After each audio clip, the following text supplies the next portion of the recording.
अवधूत चिंतन श्री गुरुदेव दत्त श्रीपाद श्री वल्लभ श्री नरसिंह सरस्वती महाराज श्री स्वामी समर्थ महाराज की जय। सद्गुरु माहेर या यूट्यूब चॅनलमध्ये मी स्वामीदास आपल्या सगळ्यांचं पुन्हा एकदा स्वागत करतो। गुरुचरित्रातील गुरुभक्ती या विषयावरती सध्या आपण प्रवचन ऐकत आहोत। याला चांगला प्रतिसाद मिळत आहे, त्याबद्दल सर्वांचे मनपूर्वक आभार। एकंदरीत गुरु महाराजांनीच दिलेली ही प्रेरणा असून गुरुचरित्र वाचनाकडे बहुतेक लोक हे ऐकून वळतायत, यामुळे मला अतीव आनंद होत आहे। मागच्या भागामध्ये आपण अंबिका माता आणि त्यांचा मंद पुत्र यांना प्रदोष व्रत श्रीपाद श्री वल्लभांनी सांगितलं आणि श्रीकृष्णाची गवळीण कशी माता झाली याविषयीचं सविस्तर विवेचन आपण ऐकलं। आजच्या भागामध्ये श्रीपाद श्री वल्लभ हे कुरवपूरला असताना त्या ठिकाणी रजकाची कथा घडली आणि ही रजकाची कथा या अध्यायामध्ये तर येतेच, त्याचबरोबर ती 51-52 म्हणजे 50 अध्याय आणि 51व्या अध्यायामध्ये सुद्धा ही कथा पुन्हा आपल्याला ऐकायला मिळते। तर ही अशी भक्तीची कथा आहे ज्याला एक विशेष महत्त्व प्राप्त झालेलं आहे। त्याचं कारण असं आहे की हा रजक जो ह्या कथेमध्ये श्रीपाद श्री वल्लभांना शरण गेलेला आहे, त्याला श्रीपाद श्री वल्लभ पुढच्या जन्मामध्ये सुद्धा मी तुला भेट देईन असं म्हणतात। म्हणजे केवळ भक्ताचाच जन्म नव्हे तर त्या भक्तासोबत श्री दत्त महाराज देखील पुन्हा जन्माला येतात। ही गोष्ट मला फार प्रभावित करते। आपल्यासोबत दत्त महाराज नियमित असतात, ते देहाने असोत वा नसोत। जरी ते आपल्या भोवती असले तरी ती पाहण्याची आपली क्षमता नाही, पण ह्याचा अर्थ असा नव्हे की दत्त महाराज आपल्या भोवती नाहीत। ज्याप्रमाणे रेडिओच्या लहरी ह्या आपल्याला दिसत नाहीत, ऐकायला येत नाहीत जोपर्यंत आपण रेडिओ किंवा ट्रान्समीटर ऑन करत नाही तोपर्यंत, परंतु त्या असतात। त्याचप्रमाणे सूर्याचा प्रकाश देखील कुठल्या तरी वस्तूवरती पडून परावर्तित झाल्यानंतर आपल्या लक्षात येतं की सूर्य त्याचं काम नित्य नियमाने करत आहे। ज्याप्रमाणे घरामध्ये अचानक वीज गेली तर लाईट बंद पडतात, सर्व उपकरण बंद पडतात आणि आपण म्हणतो की लाईट गेले। लाईट आले हे कशावरनं कळतं, वीज आली हे कशावरनं कळतं, तर आपण काय त्या सॉकेटमध्ये हात घालून पाहत नाही की अरे वीज आली वीज गेली, असं तर आपण करत नाही। पण आपल्याकडे एक कॉज अँड इफेक्ट अशी थिअरी असते, त्याप्रमाणे आपण इफेक्ट तपासून पाहतो। इफेक्ट असा आहे की लाईट लागले याचा अर्थ वीज पुरवठा हा चालू आहे। लाईट गेले, आपण न घालवता लाईट गेले तर आपण म्हणतो की वीज पुरवठा हा बंद पडलेला आहे।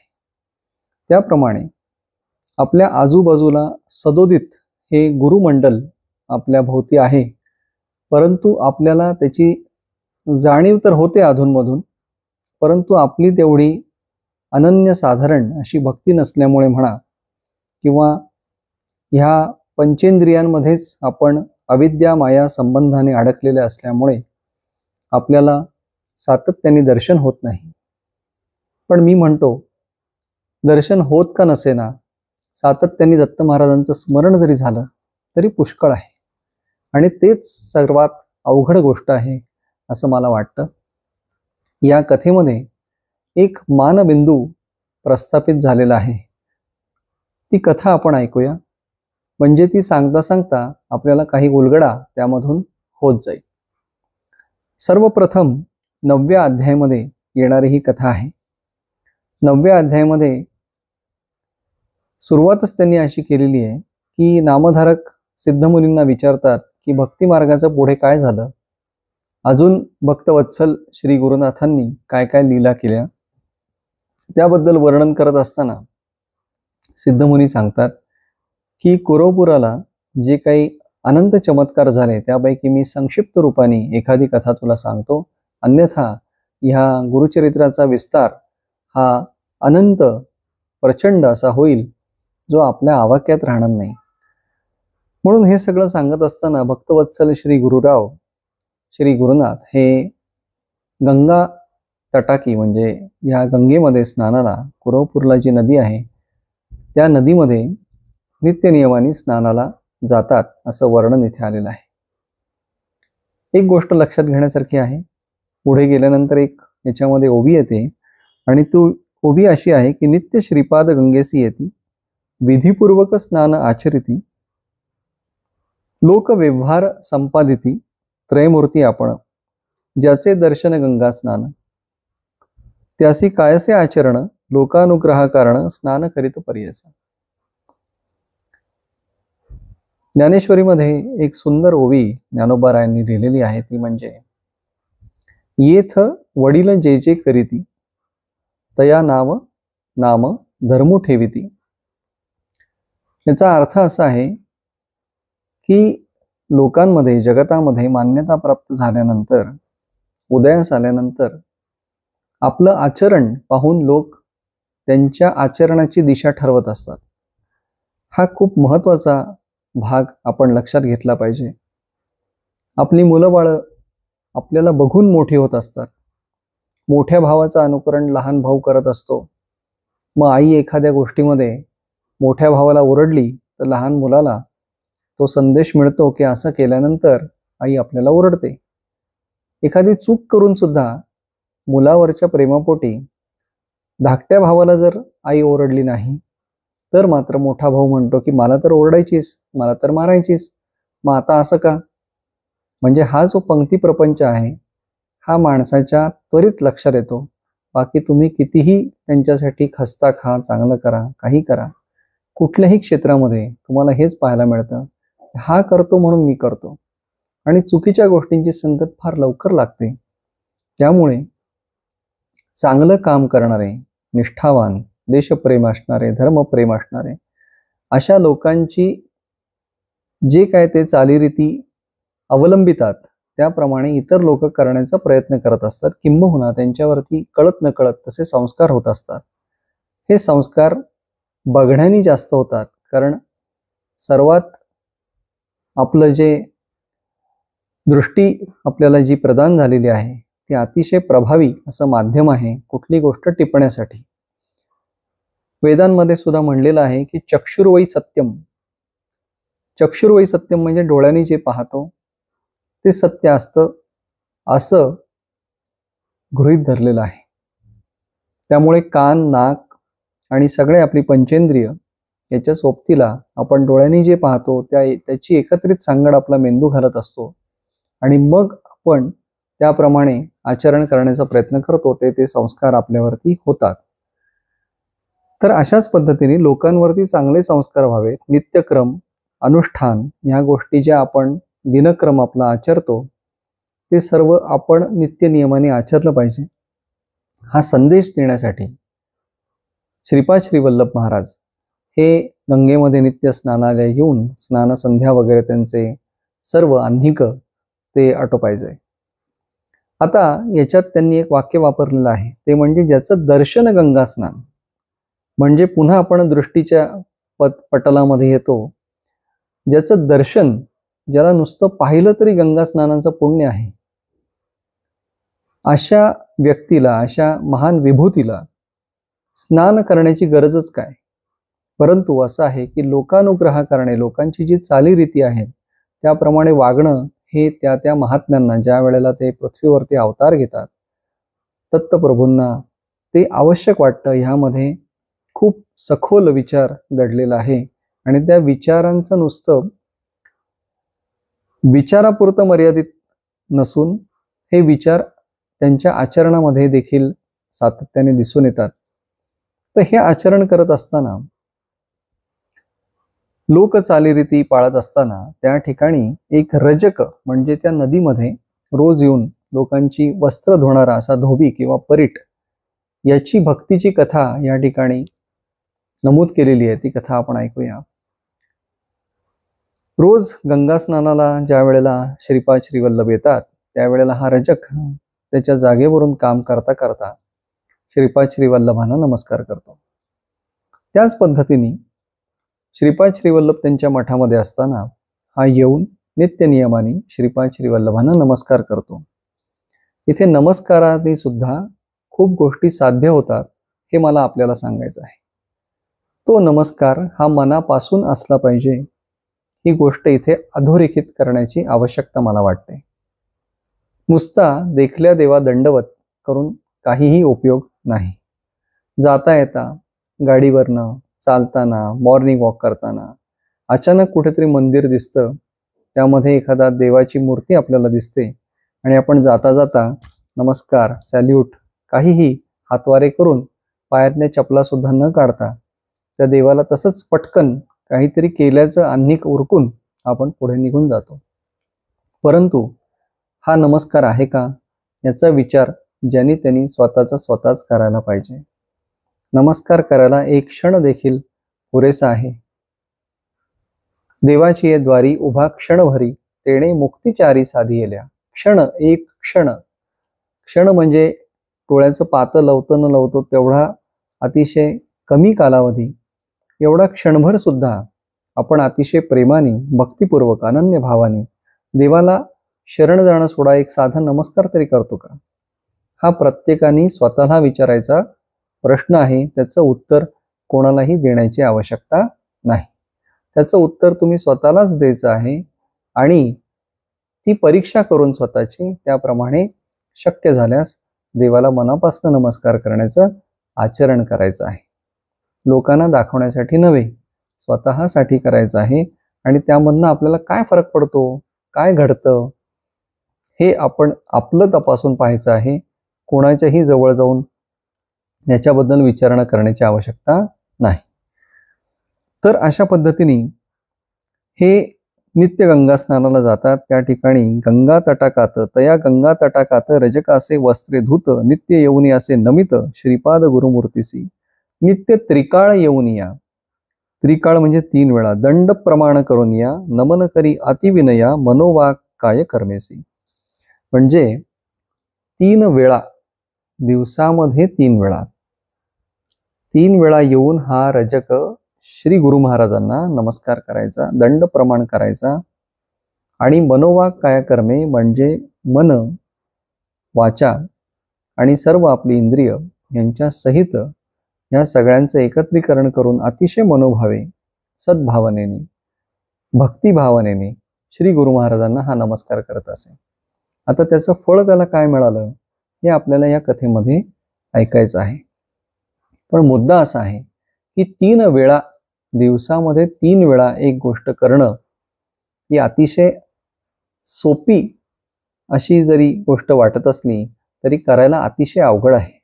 लोकांना 3 वेळा डबा बरोबर असताना जेवायला जमत नाही. तर 3 वेळा येऊन परमेश्वराला नमस्कार करणं आणि ते सुद्धा एक भक्तिभावाने ही अतिशय सोपी असली तरी अतिशय दुरापास्त गोष्ट आहे. आपल्यापैकी किती जण दिवसात 3 वेळा परमेश्वराला नमस्कार करतात? नमस्कार करतील तर त्या नमस्कारामध्ये तो भाव असतो का, भक्तिभाव असतो का, हा ज्याचा त्यांनी स्वतःला विचारायचा प्रश्न आहे. पूजा करताना, देवाला दिवा लावताना, देवाचं म्हणताना आपण तन मन धनाने संपूर्णपणे देवाच्याच सोबत आहोत का आपल्या मनामध्ये इतर काही किलमिशे येत आहेत? या गोष्टीचाही विचार करणं हे आवश्यक आहे. आणि मी प्रत्येक भागामध्ये तुम्हाला हा विचार करायला भाग पाडत आहे, जाणीवपूर्वक भाग पाडत आहे. कारण आपल्यावरती वर्षानुवर्ष नव्हे, जन्मानुजन्म काही संस्कार झालेले असतात. मध्ये आधे तुम्ही विविध योनींमधून फिरून आलेले असता. त्यामुळे त्या योनीचे, त्या तुमच्या जन्माचे संस्कार तुमच्यावरती असतात. या संस्कारांचा कुठेतरी निपात झाला पाहिजे. हे संस्कार आपले दूर व्हायला पाहिजेत आणि त्या संस्कारातनं उत्तम संस्कार आपल्यावरती आपणच करायला पाहिजे, जेणेकरून सद्गुरु भेटीच्या दिशेने आपली वाटचाल ही सुरू राहील आणि आपल्या रस्त्यामध्ये अनंत येणारे अडथळे हे सगळे दूर होतील अशी भावना आहे. तर हा रजक दिवसामध्ये 3 वेळा येऊन त्रिकाल त्यांना नमस्कार करायचा.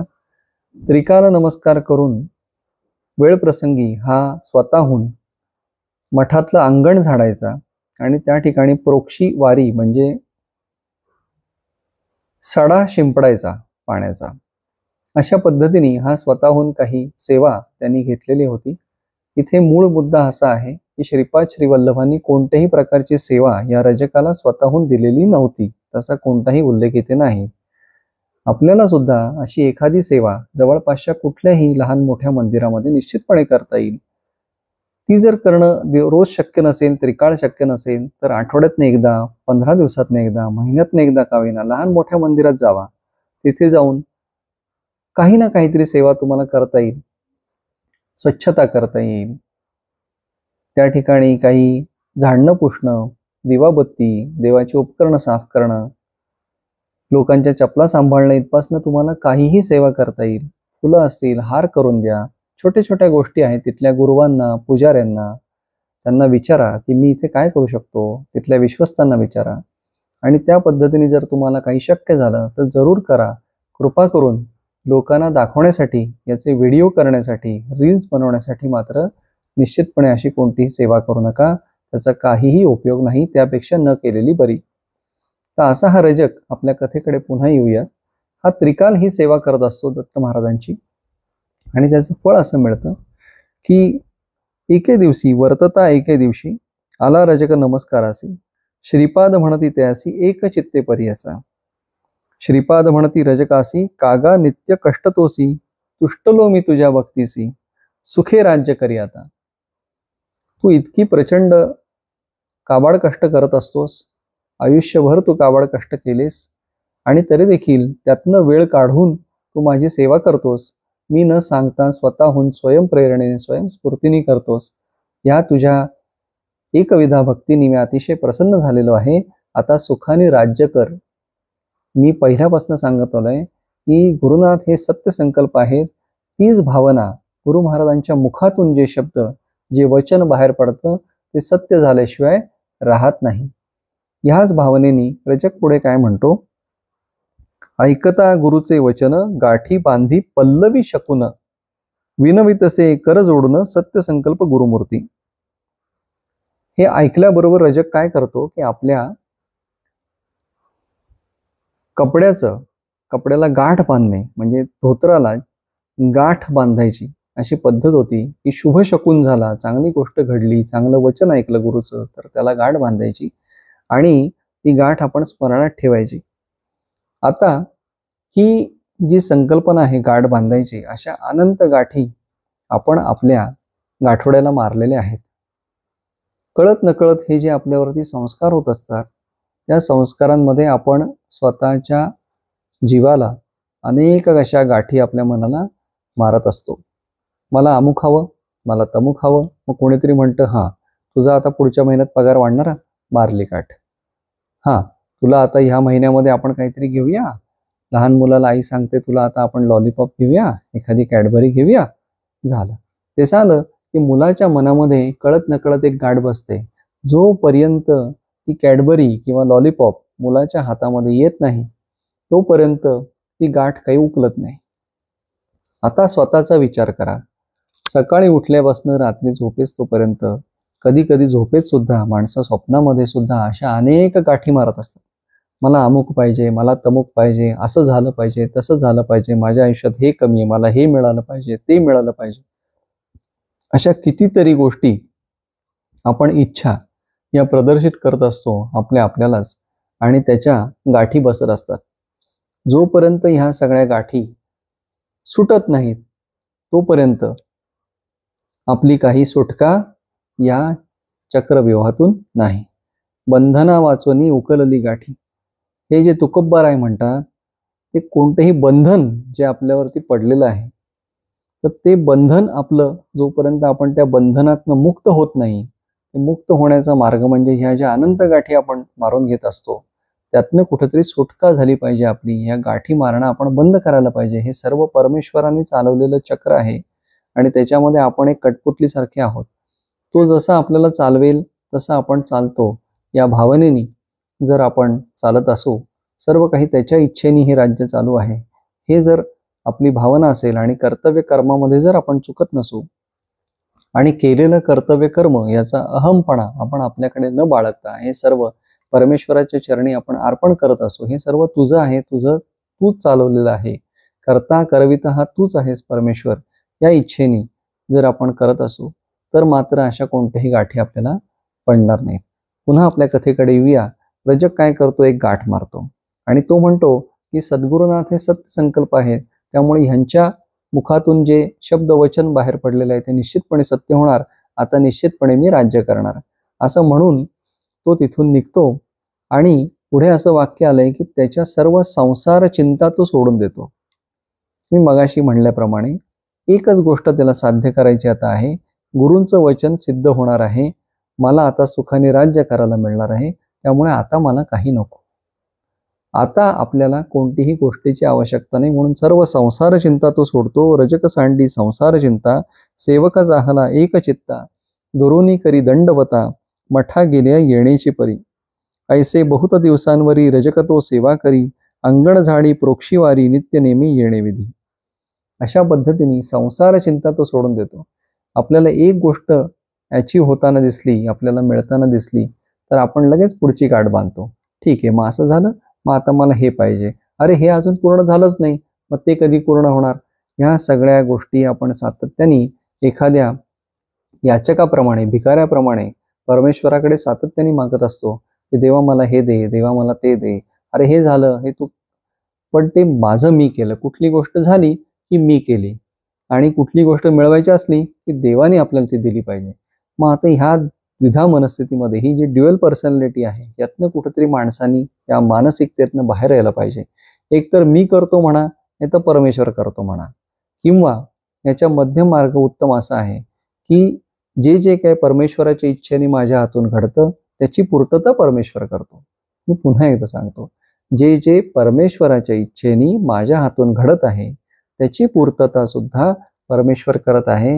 ह्या तुमच्या कर्ममार्गाचा अंतिम फलदायी असा एक सुंदरसं हे उदाहरण मी आपल्याला देण्याचा प्रयत्न केला.